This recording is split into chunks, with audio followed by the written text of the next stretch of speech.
মোংলা বন্দরকে এতদিন যাবত যে আওয়ামী লীগের এই ফেসিবাদের দূষর জুলফিকার এতদিন যাবত ফেসিবাদে আমার বিগত 15 বছর যাবত যে জুলফিকার দখল করে রেখেছিল, সেই জুলফিকার 5ই আগস্টের পরে এই নতুন বিপ্লবের পরে আজও পর্যন্ত সেই মোংলা বন্দর দখল করে রেখেছে।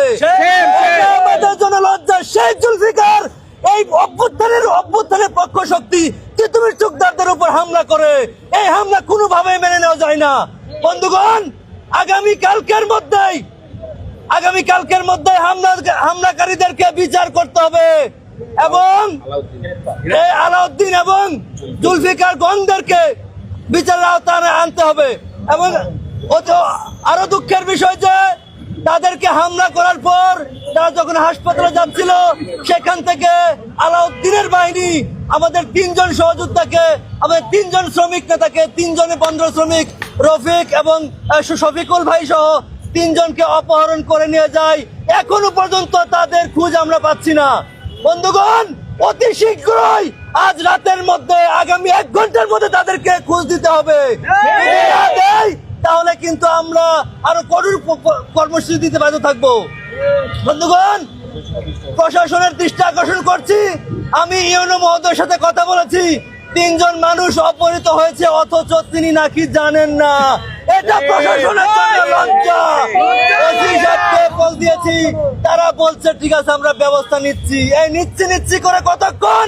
মোংলা বন্দরের শ্রমিকরা যাদের রক্তে গ্রামে হচ্ছে আমাদের বাংলাদেশ চলে, সেই বন্দর শ্রমিকদেরকে, যে বন্দরে 1 ঘন্টা অচল থাকলে বাংলাদেশ অচল হয়ে যাবে, সেই বন্দর শ্রমিকদের 3 জনকে অপহরণ করা হয়। ঘন্টার পর ঘন্টা চলে যায়, এখন পর্যন্ত প্রশাসনের কোনো দৃশ্যমান ব্যবস্থা নিতে দেখা যায়নি। এটা অন্তত লজ্জার। বন্ধুগণ, আমরা চাই আগামী 1 ঘন্টার মধ্যে আমাদের নিখোঁজ শ্রমিক নেতাদেরকে খোঁজ দিতে হবে এবং জুলফিকার আলাউদ্দিনের বাহিনী যারা স্বৈরাচারের দূষর এখন বিএনপির কুলে উঠেছে, বিএনপির ভাইদেরকে বলে দিতে চাই, বিএনপির শ্রমিক নেতা তাদেরকে বলে দিতে চাই, আপনারা এসব ফেসিবাদের দূষরকে রাখবেন না আপনাদের সাথে, নয়তো আপনাদের বদনাম হবে। আমরা আপনাদের বিরুদ্ধে বলতে বাধ্য হব, আমরা তো আপনাদের বিরুদ্ধে লড়াই করতে বাধ্য হব। বন্ধুগণ, মোংলা বন্দর শ্রমিক সংঘ একটি ঐতিহাসিক সংঘ, যে শ্রমিক সংঘ শ্রমিকদের ন্যায্য অধিকারের কথা বলে, ন্যায্য হিস্সার কথা বলে। বিগত বছরগুলোতে তাদের এই শ্রমিকদেরকে ন্যায্য হিস্সা আদায়ের লক্ষ্যে তারা কাজ করে যাচ্ছে বিগত 16 বছর যাবৎ। অথচ এত বছর যাবৎ মোংলা বন্দর শ্রমিক সংঘ অচল করে রাখা হয়েছে এবং 5ই আগস্টের পরে স্বার্থান্বেষী মহল, এই জুলফিকার আলাউদ্দিন গমেরা এই মোংলা বন্দর শ্রমিক সংঘকে তালাবদ্ধ করেছে। কারণ শ্রমিক সংঘ শ্রমিকের কথা যদি বলে তাহলে তারা তাদের কোটি কোটি টাকার বাণিজ্য করতে পারবে না। বন্ধুগণ, এভাবে চলতে পারে না, এভাবে চলবে না, এভাবে আমরা চলতে দিব না। আগামীকালকের তলবি সভা হতেই হবে।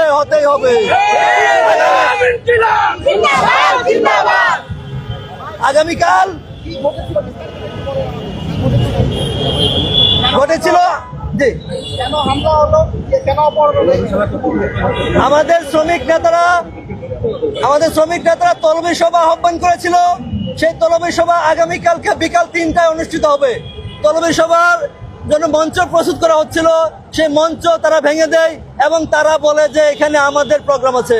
অথচ আমাদের শ্রমিক নেতারা 21শে এপ্রিল প্রশাসন থেকে শুরু করে UNO office, police, DC office থেকে প্রত্যেকটা জায়গায় তারা এটার অনুমতি পত্র এবং এটার অনুলিপি প্রত্যেকটা অফিসে প্রদান করে। এই দিন অন্য কোনো প্রোগ্রাম ছিল না। আগামীকালকে আমাদের তলবি সভা হঠাৎ করে এসে আজকে বলা হচ্ছে যে তাদের নাকি 1 মের প্রস্তুতি সভা। এটা আসলে একটা লজ্জাজনক ভাবে তারা এটাকে প্রতিহত করার জন্য, একটা নাটক মঞ্চায়ন করার জন্য চেষ্টা করে যাচ্ছে। এই নাটক আমরা বুঝি, এই নাটক আমরা বুঝি। এইসব নাটক করে এভাবে আমাদের সাধারণ সভা, তলবি সভা প্রতিহত করা যাবে না। এ বিষয়ে বিস্তারিত কথা বলবেন আমাদের শ্রমিক নেতা, কেন্দ্রীয় এনসিপির যুগ্ম মুখ্য সমন্বয়ক রিয়াজ মুর্শেদ। আজকে আমাদের যে ঘটনা ঘটেছে, ঘটনাটা সবাই জানেন যে তিতুমির, রাসেল এবং আসাদ এই 3 জনের উপর হামলা হয়েছে। আমাদের আগামীকালকে 29 তারিখ আমাদের এখানে একটা তলবি সভা ছিল। সেই তলবি সভাটাকে পণ্ড করার জন্য ফ্যাসিস্টের দোসর যারা এত বছর ধরে এই বন্দরটাকে অবরুদ্ধ করে রেখেছে, তারা বিএনপির সাথে যোগসাজশ করে আমাদের এনসিপির যে শ্রমিক সংগঠন, সেই শ্রমিক সংগঠনকে দাঁড়াতে না দেওয়ার জন্য, জনগণের পক্ষে যে সকল শ্রমিকরা কথা বলে তাদের সংগঠন গড়ে তুলতে না দেওয়ার জন্য তারা পরিকল্পিতভাবে এই হামলা করেছে। হামলার পরে যে 3 জন নিখোঁজ হয়ে আছে, এটা আমাদের জন্য খুবই দুঃসংবাদ। আমরা চাই অনতিবিলম্বে প্রশাসন এখানে হস্তক্ষেপ করবে এবং আগামী 1 ঘন্টার মধ্যে যারা অপহরণ হয়েছে তাদেরকে উদ্ধার করবে এবং আগামী 1 দিনের মধ্যে প্রশাসন কি স্টেপ নেয় সেটা আমরা দেখব। যদি প্রশাসন কোনো ভালো স্টেপ না নেয়, তাহলে আমরা সাধারণ জনগণ এবং এনসিপির শ্রমিক উইং আমরা মংলা অভিমুখে লং মার্চ করব। আমরা যেভাবে করে জনগণের উপর যে ব্যবসা, স্বৈর শাসন, 16 বছরের যে ফাঁসিবাদ আমরা হটিয়েছি ঐক্যবদ্ধ সংগ্রাম করে, তেমনি আমাদের এই আজকের সংগ্রামের পরবর্তী যে সরকার, সেই সরকারের মধ্যে যদি আমরা আমাদের রাজনৈতিক হিস্সা ঠিকভাবে না পাই, আমাদের শ্রমিকদের উপর এভাবে যে হামলা করা হয়েছে, এই হামলার যদি বিচার আমরা না পাই, তাহলে আমরা শ্রমিক এবং জনগণ মিলে মংলা অভিমুখে লং মার্চ করব। এটা আমাদের করা হুঁশিয়ারি। সমগ্র জনগণের কাছে, শ্রমিক জনগোষ্ঠীর কাছে আহ্বান রইল, আপনারা আমাদের পাশে থাকবেন, আমাদের লড়াই সংগ্রাম বেগবান থাকবে। আমরা প্রশাসনের কাছে আর বারবার বিরত করছি, আপনারা অবশ্যই দ্রুত গতিতে এই হামলাকারীদের বিচার করবেন, আমাদের অপহরণকৃত শ্রমিকদেরকে ফেরত দেবেন।